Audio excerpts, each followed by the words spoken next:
Welcome everyone. SQL lecture series के lecture 76 में आज हम बात करेंगे रिवर्स फंक्शन की, जो कि एक सिंगल रो फंक्शन का टाइप है। इससे पहले लेक्चर 74 में हमने सिंगल रो फंक्शंस के बारे में समझा और कितने तरह के टाइप्स होते हैं हमने उसे समझा, और कहाँ पे सिंगल रो को फंक्शन को यूज करते हैं और किस तरीके से और कौन सा अदर वे है जिसमें हम सिंगल रो फंक्शन को यूज करते हैं।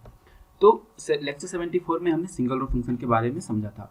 नाउ अब लेक्चर 76 में हम बात करेंगे सिंगल रो फंक्शन के टाइप यानी रिवर्स फंक्शन की।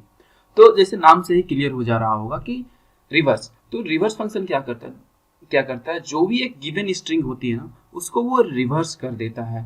जैसे अगर हमने कोई एक स्ट्रिंग पास करी है एप्पल, तो उसे वो रिवर्स करके देगा ELPPA, ठीक है, एप्पल। तो वो एप्पल को रिवर्स करके वो कोई भी एक स्ट्रिंग होगा उसको रिवर्स कर देगा, ठीक है। तो हम उसे किस तरीके से यूज करते हैं, तो हम उसके लिए सिंटैक्स है, पहले हम रिवर्स कीवर्ड को लिखते हैं, फिर आप सिंगल ब्रैकेट ओपन करो, फिर आप सिंगल इन्वर्टेड कॉमा लो या डबल इन्वर्टेड कॉमा, ठीक है। फिर उसके अंदर आप कोई भी एक स्ट्रिंग को पास करो, ठीक है, फिर उसे क्लोज करो इन्वर्टेड कॉमा से, फिर ब्रैकेट क्लोज, फिर सेमीकोलन। तो ये सिंटैक्स हो गई। अगर हम एग्जांपल लेके समझने की कोशिश करें तो हम रिवर्स को लिखेंगे, और देखिए मैंने यहाँ पे कोडिंग मोमेंट्स लिखा है, ठीक है।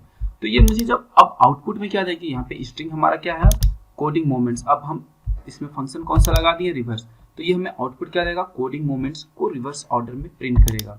तो जो फाइनल आउटपुट होगा वो मेरा इस तरीके से निकलेगा, पहले S आएगा, फिर T, फिर N, इस तरीके से लास्ट में C पे वो एंड होगा, ठीक है। तो रिवर्स फंक्शन आपको समझ में आया होगा। चलिए अब हम इसे प्रैक्टिकल करके देखते हैं। तो हम आगे एसक्यूएल के सॉफ्टवेयर पे और हम फिर से एक एग्जांपल करेंगे, ठीक है, वही एग्जांपल जो हमने लिया है। तो हमें क्या करना है, रिवर्स करना है, ठीक है। हमें रिवर्स करना है किसको, कोडिंग मोमेंट्स को, ठीक है, कोडिंग मोमेंट्स को। तो क्या ये रिवर्स कर पाएगा? नहीं। क्यों? क्योंकि हमें देखिए डिस्प्ले कराना होता है। तो जो भी कोई भी चीज अगर हमें एसक्यूएल में डिस्प्ले कराना है, तो वो कौन सा कमांड है जो आउटपुट को स्क्रीन पे शो करता है एसक्यूएल में, तो वो है सेलेक्ट कमांड, ठीक है। तो सेलेक्ट कमांड को हमें यूज करना होगा, फिर हम लिखेंगे रिवर्स, ठीक है, रिवर्स। उसके बाद हम यूज करेंगे जो स्ट्रिंग हमें पास करनी है, ठीक है, जो स्ट्रिंग हमें पास करनी है। अब अगर हमने सेलेक्ट कमांड को यूज किया है, तो सेलेक्ट कमांड कभी भी अकेले नहीं आएगा, साथ में हमेशा उसके साथ फ्रॉम क्लाउज होगी, ठीक है। तो हम फ्रॉम क्लाउज को लिखेंगे। तो फ्रॉम क्लाउज कौन सा आर्गुमेंट लेती है, तो फ्रॉम क्लाउज जब भी हम लिखते हैं तो उसके साथ एक ऑब्जेक्ट, मतलब जो आर्गुमेंट होता है वो ऑब्जेक्ट टाइप का होता है। वो ऑब्जेक्ट क्या हो सकता है, या तो टेबल होगा, या फिर एक व्यू होगा, या एक प्रोसीड्योर होगा। तो हम जनरली अभी वर्क कर रहे हैं टेबल पे, तो हमें कोई एक टेबल का नेम देना होगा, ठीक है, कोई एक टेबल का नेम देना होगा। तो हम बाय डिफॉल्ट यूज करते हैं डुअल टेबल को। अब ये डुअल टेबल क्या है, डुअल एक डमी टेबल है, ठीक है। अब हम डुअल एक डमी टेबल है, मींस इस डुअल के अंदर कोई भी डेटा एग्जिस्ट नहीं करता है, ठीक है। इस डुअल टेबल के अंदर कोई भी डेटा एग्जिस्ट नहीं करता है। और हम इसे यूज क्यों करते हैं डुअल टेबल को, डुअल टेबल को यूज करते हैं कोई भी कैलकुलेशन जब हमें परफॉर्म करना हो, कोई भी लॉजिकल या किसी भी तरीके का मैथमेटिकल वर्क कैलकुलेशन करना हो, तो हम डुअल टेबल को यूज करते हैं। और ये डुअल टेबल डेटाबेस में नहीं होता है। अगर आप इसे देखना भी चाहो डुअल टेबल को, तो आप इसे नहीं देख सकते हो, ठीक है।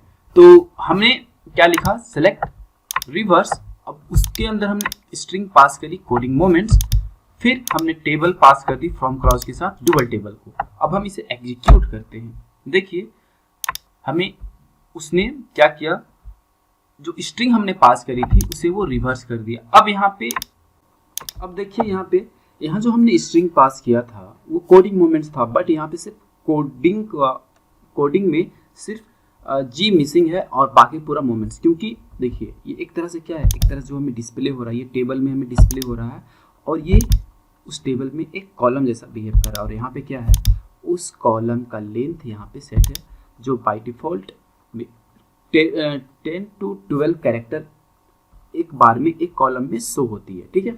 मतलब एक कॉलम की length by default 10 to 12 characters की होती है।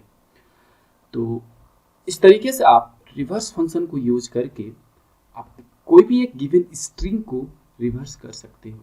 होप कि आपको ये लेक्चर अच्छी लगी होगी, समझ में आया होगा। कोई डाउट रह गया तो नीचे कमेंट बॉक्स में आप पूछ सकते हो। लेक्चर से रिलेटेड नोट्स के लिए नीचे इंस्टा आईडी आ रही है, आप मुझे वहाँ जाकर फॉलो करके मैसेज कर सकते हो। आपको मैं वहाँ बता दूंगा किस तरीके से आपको ये नोट्स मिलेंगे। फिर मिलते हैं नेक्स्ट लेक्चर में, तब तक अपना ख्याल रखें। Take care and bye.